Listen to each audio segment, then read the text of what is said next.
pasal 164 yang disampaikan tadi, maka pimpinan dapat mengambil berdasarkan pandangan-pandangan fraksi di dalam forum rapat paripurna. Cocok. Bisa disepakati? Sepakat, Ketua. Baik, terima kasih Bapak Ibu yang kami hormati. Pak Ketua. Berkenaan dengan hal-hal yang telah kita sepakati di Pak dalam Ketua. rapat Pak paripurna Ketua, ini. interupsi. Sebentar, Pak Beni. Ini Pak.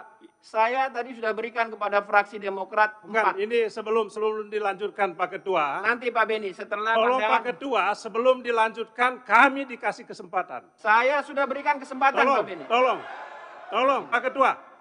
Nanti Pak Beni, saya sudah beri kesempatan. Sudah, Ketua tadi sudah ambil keputusan. Ya. Setelah itu nanti pemerintah. Kami ingin menyampaikan. Makanya nanti setelah pandangan dari pemerintah, saya berikan Tunggu kepada Pak Pak Ketua. Beni. Sebelum pemerintah dikasih Tidak, kesempatan. saya mengatur Tidak, kami posisi. dulu. Tidak, Kami dulu. lanjut. Kami persilakan kepada pemerintah. Tolong Pak Ketua, Pak Beni, baca pasal ini. Woi, baca ini. saya baca. Pak Baca Beni ini. pakai yang lama itu. Pak Ketua, ada ini tatip ini. Pak Beni, saya minta Anda nanti bisa dikeluarkan dari ruang paripurna. Ketua.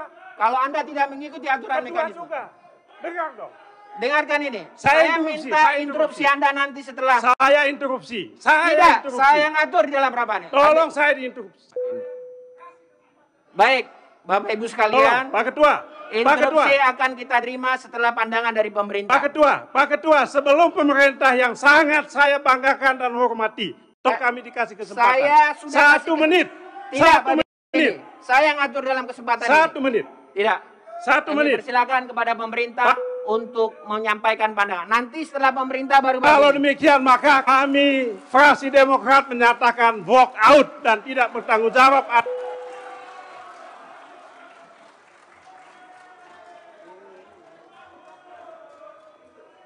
Baik, kami persilakan. Silakan pandangan akhir pemerintah dalam hal ini disampaikan Menteri Koordinator Perekonomian Republik Indonesia. Waktu dan tempat kami persilakan. Bismillahirrahmanirrahim. Assalamualaikum warahmatullahi wabarakatuh. Yang terhormat Ketua DPR RI, Ibu Puan Maharani. Yang kami hormati Wakil Ketua DPR RI, Bapak Aji Samsudin. Yang kami hormati Bapak Sufmi Dasko Ahmad. Yang kami hormati Bapak Rahmat Gobel. Dan yang melalui Fitpon Pak Muhaimin Iskandar. Saya bersama Bapak Ibu Menteri yang diberikan penugasan oleh Bapak Presiden. Hadir di sini Menteri Hukum dan Hak Asasi Manusia yang menggunakan jas karena beliau adalah ketua fraksi pemerintah. Yang lain karena kita pakai izinkan yang lain pakai batik. Kemudian yang kami hormati Ibu Menteri Keuangan, Ibu Menteri Ketenagakerjaan, Bapak Menteri Dalam Negeri, Ibu Menteri Lingkungan Hidup dan Kehutanan, Bapak Menteri Agraria dan Tata Ruang, Bapak Menteri Energi dan Sumber Daya Mineral, Bapak Menteri Koperasi dan UMKM, beserta seluruh jajaran Eselon 1, dan juga yang kami hormati para ketua fraksi di DPR RI, fraksi PDIP Pak Utut Adianto, fraksi Partai Golkar Pak Kahar Musakir, fraksi Partai Gerindra Pak Ahmad Muzani, Partai Nasdem Pak Ahmad Ali, PKB Pak Cucun Ahmad Samsuria, Partai Demokrat baru saja meninggalkan tempat, fraksi PKS Pak Jazuli, fraksi PAN Pak Ali Tahir, dari P3 Pak Asrul Sani, serta para anggota Dewan Perwakilan Rakyat yang kami hormati, hadirin yang berbahagia. Puji syukur senantiasa kita panjatkan kehadirat Allah Subhanahu wa Ta'ala, Tuhan yang Maha Esa, karena berkat rahmat dan karunia-Nya, pada hari ini kita dapat memenuhi tugas konstitusional, yaitu pembicaraan tingkat kedua, pengambilan keputusan terhadap rancangan undang-undang tentang cipta kerja. Berkenaan dengan itu kami menyampaikan pendapat akhir pemerintah untuk pengambilan keputusan terhadap undang-undang yang baru tadi saja diketok oleh pimpinan. Bapak, Ibu Ketua, Wakil Ketua, dan para anggota yang terhormat. Pemerintah mengucapkan terima kasih, apresiasi dan penghargaan yang setinggi-tingginya juga kepada Ketua, Wakil Ketua, dan anggota Panitia Kerja Rancangan Undang-Undang tentang Cipta Kerja, Badan Legislasi DPR yang telah melakukan proses pembahasan dengan berbagai pandangan, masukan, dan saran yang konstruktif. Sebagai pengingat kita bersama bahwa Bapak Presiden Republik Indonesia, Bapak Joko Widodo dalam pidato pelantikan Presiden dan Wakil Presiden Indonesia terpilih periode 2019-2024 pada tanggal 20 Oktober 2019 telah menyampaikan bahwa kita memiliki potensi untuk dapat keluar dari jebakan negara berpenghasilan menengah dengan adanya bonus demografi yang kita miliki saat ini. Namun tantangan terbesar adalah bagaimana kita mampu menyediakan lapangan kerja dengan banyaknya aturan dan regulasi atau hiperregulasi. Kita memerlukan penyederhanaan, sinkronisasi, dan pemangkasan regulasi. Dan untuk itulah diperlukan Undang-Undang Cipta Kerja yang mengubah atau merevisi beberapa undang-undang yang menghambat pencapaian tujuan dan penciptaan lapangan kerja. Undang-undang tersebut sekaligus sebagai instrumen dan penyederhanaan serta peningkatan efektivitas birokrasi. Alhamdulillah dalam sidang yang terhormat sore hari ini undang-undang tersebut diketok oleh anggota Dewan dan pimpinan yang terhormat. Pemerintah telah melakukan kajian yang diperlukan untuk penciptaan lapangan kerja, kebutuhan terhadap populasi, termasuk mengevaluasi undang-undang. Berdasarkan kajian tersebut, diidentifikasikan apa yang diperlukan dalam cipta kerja, dan ini mendapatkan dukungan dari fraksi-fraksi yang ada di DPR, sehingga undang-undang terbagi menjadi 11 klaster utama, yaitu penyederhanaan perizinan, persyaratan investasi, ketenagakerjaan, kemudahan dan pemberdayaan perlindungan UMKM dan perkoperasian, klaster kemudahan berusaha, klaster dukungan riset dan inovasi, klaster administrasi pemerintahan, pengenaan sanksi, pengadaan lahan, investasi dan proyek strategis nasional, serta kawasan ekonomi. Masa klaster persoalan dan inventarisasi tersebut dipandang cukup untuk mendorong agar memberikan perlindungan dan kemudahan bagi UMKM dan koperasi serta bisa menciptakan lapangan kerja dan juga meningkatkan perlindungan kepada pekerja dan buruh. Oleh karena itu, pemerintah melakukan pengkajian dan penyusunan terhadap kebutuhan, melakukan reorientasi melalui Omnibus Law, yaitu mekanisme yang digunakan untuk mengganti dan mencabut ketentuan undang-undang atau mengatur ulang beberapa ketentuan dalam undang-undang dalam satu tematik. Secara praktek, Omnibus Law telah banyak diterapkan berbagai negara dengan tujuan memperbaiki regulasi dalam rangka penciptaan lapangan pekerjaan serta peningkatan iklim usaha untuk berusaha. Dalam kerangka tersebut, pemerintah telah menyampaikan Surat Presiden nomor R06 Presiden 2/2020 tanggal 7 Februari. Dengan itu, maka dimulailah proses pembahasan undang-undang tersebut. Kita ketahui bersama saat ini kita sedang berupaya untuk penanganan COVID-19 yang terjadi di 215 secara global dan memberikan dampak yang signifikan kepada ekonomi dunia dan perekonomian nasional. Kita melihat bahwa regulasi yang perlu dirapikan atau diselesaikan sebelum pandemi COVID sudah ada sekitar 43.600 regulasi. Daya saing yang tertinggal di ASEAN, demikian pula masyarakat yang tertinggal atau tidak bekerja, dan juga terkait dengan angkatan kerja yang belum mendapatkan perlindungan, baik itu untuk UMKM maupun koperasi. Pandemi COVID tidak hanya memberikan dampak besar terhadap perekonomian, tetapi membutuhkan skema perlindungan baru. Dan skema perlindungan ini adalah program jaminan kehilangan pekerjaan yang memberikan manfaat, yaitu cash benefit atau uang tunai dan pelatihan untuk upgrading maupun reskilling, akses informasi pasar tenaga kerja. Dengan demikian bagi pekerja atau buruh yang mengalami PHK tetap terlindungi dalam jangka tertentu sambil mencari pekerjaan baru yang lebih sesuai. Dapat disampaikan, pemerintah melakukan langkah penanganan COVID dan pemulihan ekonomi melalui beberapa tahapan, yaitu tahapan awal melalui tanggap darurat yang dilakukan oleh Satgas Penanganan COVID-19, tahap rehabilitasi dan pemulihan ekonomi dengan penyeimbangkan antara mencegah pandemi COVID dan pemulihan sosial ekonomi yang sering disampaikan Bapak Presiden sebagai gas dan rem, serta mendorong tatanan transformasi ekonomi.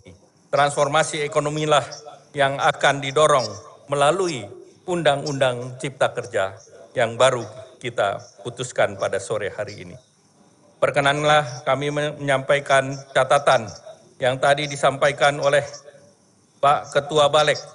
Berdasarkan catatan ini menunjukkan bahwa rapat telah dilakukan secara intensif, terbuka lebih dari 64 kali rapat, dan juga tentu mengapresiasi kerja keras daripada Panja maupun Balek untuk terus-menerus melakukan proses ini. Pembahasan dilakukan dengan proses menerapkan 3M, tanda protokol COVID, dan juga dilakukan untuk seluruh anggota Panja. Dari kesungguhan dan kerja keras tersebut, maka Panja sudah menyampaikan beberapa hal yang terkait dengan undang-undang dan disampaikan dalam pandangan mini fraksi dan juga disampaikan pada sore hari ini. Kami mengapresiasi fraksi PDIP, fraksi Golkar, fraksi Gerindra, fraksi Nasdem, fraksi PKB, fraksi PAN, fraksi P3 yang menyatakan menerima dan menyetujui atas RUU Cipta Kerja untuk diputuskan. Dan terhadap catatan yang terkait dengan debirokratisasi, deregulasi, komunikasi tripartit, kemudian operasionalisasi daripada perundang-undangan, penerbitan PP yang sesuai dengan jadwal, ini semua menjadi catatan bagi pemerintah untuk bekerja keras untuk melaksanakan Undang-Undang Cipta Kerja. Kemudian yang berikut, tadi ada beberapa catatan dari Partai Demokrat, walaupun Partai Demokrat tidak ada lagi di sini atau tidak hadir, penting kami menyatakan bahwa undang-undang ini yang menjadi catatan untuk memprioritaskan program COVID, kemudian proses transparansi dan mekanisme pusat dan daerah, seluruhnya sudah jawab di dalam undang-undang ini dan proses sudah dilakukan secara transparan seperti tadi yang disampaikan oleh Ketua Balek. Kemudian terkait dengan beberapa persoalan pentingnya RUU Cipta Kerja merespons kondisi perekonomian akibat dampak COVID, pemerintah sudah merespons dengan menerbitkan Perpres 82, yaitu Komite Pemulihan PCPEN, Penanganan COVID dan Pemulihan Ekonomi. Selanjutnya terkait dengan konsepsi kewenangan pusat dan daerah, ini pemerintah menyatakan bahwa ini sesuai dalam bingkai pasal 4 dan pasal 18 Undang-Undang Dasar 1945 terkait dengan perlindungan dan kepastian hak bagi pekerja buruh. Justru dengan undang-undang ini kehadiran negara hadir dalam bentuk hubungan industrial Pancasila yang mengutamakan hubungan tripartit antara pemerintah, pekerja, dan pengusaha dengan dikeluarkannya jaminan ke JKP atau jaminan kehilangan pekerjaan. Konsepsi perlindungan, keselamatan, keamanan, dan kesehatan lingkungan menjadi perhatian utama di dalam klaster sumber daya alam. Terkait dengan kebijakan yang disampaikan oleh fraksi PKS yang belum menerima atau menolak pembahasan ini, dapat kami sampaikan bahwa proses dilakukan secara terbuka, transparan, menerapkan protokol kesehatan, dan DIM melakukan dengan proses panjang 64 kali, dan sejak disampaikannya Supres di bulan Februari sampai dengan hal ini, seluruhnya diserap ataupun diliput oleh media, bahkan Balik pun rapat dengan menggunakan YouTube yang diakses oleh publik. Kemudian terkait dengan catatan liberalisasi SDA, pemerintah membentuk bank tanah, bank untuk reform agraria, bank untuk revitalisasi dan redistribusi kepada rakyat yang membutuhkan. Terkait dengan substansi tentang tenaga kerja atau buruh, ini sudah dibahas dan sudah dilakukan dan membuktikan bahwa kehadiran negara dalam hubungan yang lebih baik. Kemudian terkait dengan apa yang tadi disampaikan, kami ingin menjelaskan dan juga menggarisbawahi Ketua Badan Legislasi bahwa pembahasan yang sangat terbuka melibatkan berbagai pemangku kepentingan meskipun tidak dapat memuaskan semua pihak, bahwa untuk pertama kalinya proses RUU disiarkan secara langsung oleh TV Parlemen dan dipancarkan melalui media digital, media sosial, termasuk YouTube, dan bisa diakses oleh semua pihak.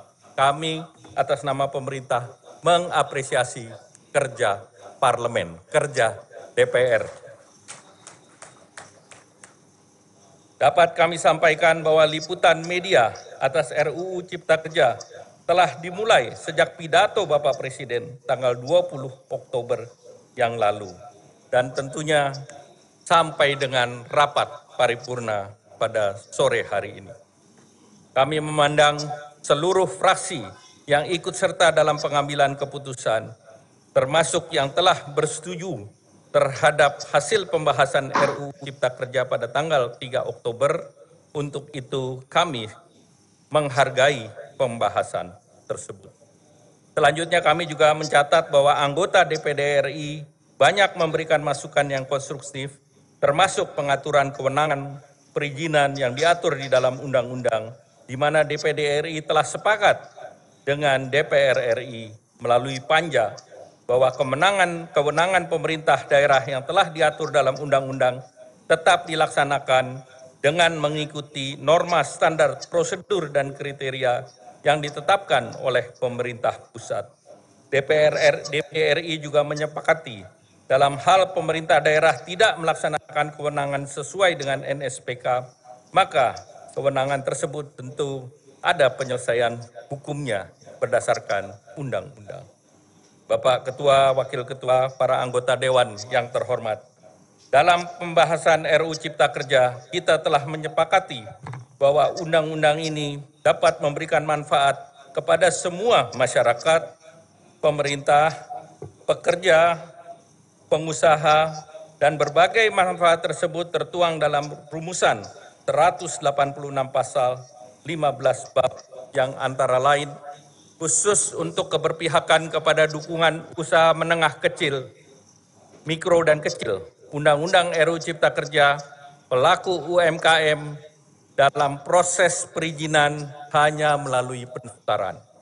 Yang kedua, dukungan untuk koperasi, kemudahan dalam pendirian koperasi minimal 9 orang, dan koperasi diberikan keleluasaan untuk melaksanakan prinsip usaha syariah serta dapat memanfaatkan teknologi di dalam rapat-rapatnya. Terkait dengan sertifikasi halal, pemerintah menanggung biaya sertifikasi untuk usaha menengah dan kecil. Dilakukan percepatan dan kepastian dalam proses sertifikasi halal, serta memperluas lembaga pemeriksa halal yang dapat dilakukan oleh ormas Islam dan perguruan tinggi negeri. Terhadap keterlanjuran perkebunan masyarakat di hutan, masyarakat diberikan izin atau legalitas untuk pemanfaatan keterlanjuran lahan di dalam kawasan hutan, di mana untuk masyarakat yang berada di kawasan konservasi, masyarakat tetap dapat memanfaatkan hasil perkebunan dengan pengawasan dari pemerintah. Untuk nelayan yang sebelumnya proses perizinan ikan halus kapal ikan melalui beberapa instansi, dengan undang-undang ini cukup diproses di Kementerian Kelautan dan Perikanan. Dari sisi perumahan, backlog perumahan masyarakat dalam undang-undang ini akan dipercepat dan diperbanyak pembangunan rumah masyarakat berpenghasilan rendah yang dikelola oleh Badan Percepatan Penyelenggaraan Perumahan. Bank Tanah akan melakukan reformasi agraria, redistribusi tanah kepada masyarakat. Pada saat ini, para tenaga kerja didominasi oleh lulusan SMA ke bawah sebesar 85%. Oleh karena itu, perlu penciptaan lapangan kerja, di samping itu peningkatan perlindungan kepada para pekerja. Dan di sini disampaikan kembali bahwa negara hadir untuk kepastian pemberian pesangon melalui program jaminan kehilangan pekerjaan yang dikelola oleh BPJS Ketenagakerjaan. Pemerintah berkontribusi dalam penguatan dana yang akan dikelola oleh BPJS Ketenagakerjaan. Program jaminan kehilangan pekerjaan tidak mengurangi manfaat jaminan kecelakaan kerja, jaminan kematian, jaminan hari tua, jaminan pensiun, dan tanpa membebani iuran kepada pekerja ataupun kepada pengusaha. Pengaturan jam kerja disesuaikan, apakah di industri ataukah di ekonomi digital. Undang-undang ini tidak menghilangkan, sekali lagi, tidak menghilangkan hak cuti haid, cuti hamil yang telah diatur di dalam Undang-Undang Ketenagakerjaan. Bagi UMKM, koperasi, dan pelaku usaha akan mendapatkan manfaat yang mencakup kemudahan dan kepastian untuk mendapatkan perizinan berusaha dengan diterapkannya perizinan berbasis risiko dan penerapan standar. Pemberian hak dan perlindungan pekerja yang dapat dilakukan dengan baik dengan tujuan meningkatkan daya saing dan produktivitas. Insentif dan kemudahan dalam bentuk fiskal ataupun pelayanan dalam rangka memulai usaha. Adanya kegiatan yang lebih luas untuk dimasuki dengan mengacu kepada bidang-bidang yang diprioritaskan oleh pemerintah. Dan juga untuk perlindungan hukum dengan penerapan ultimum remedium yang berkaitan dengan sanksi, di mana pelanggaran administrasi hanya untuk sanksi administrasi, tetapi pelanggaran yang menimbulkan keselamatan, kesehatan, dan lingkungan dikenakan sanksi pidana. Sidang yang terhormat, undang-undang ini juga disepakati untuk membentuk lembaga pengelola investasi.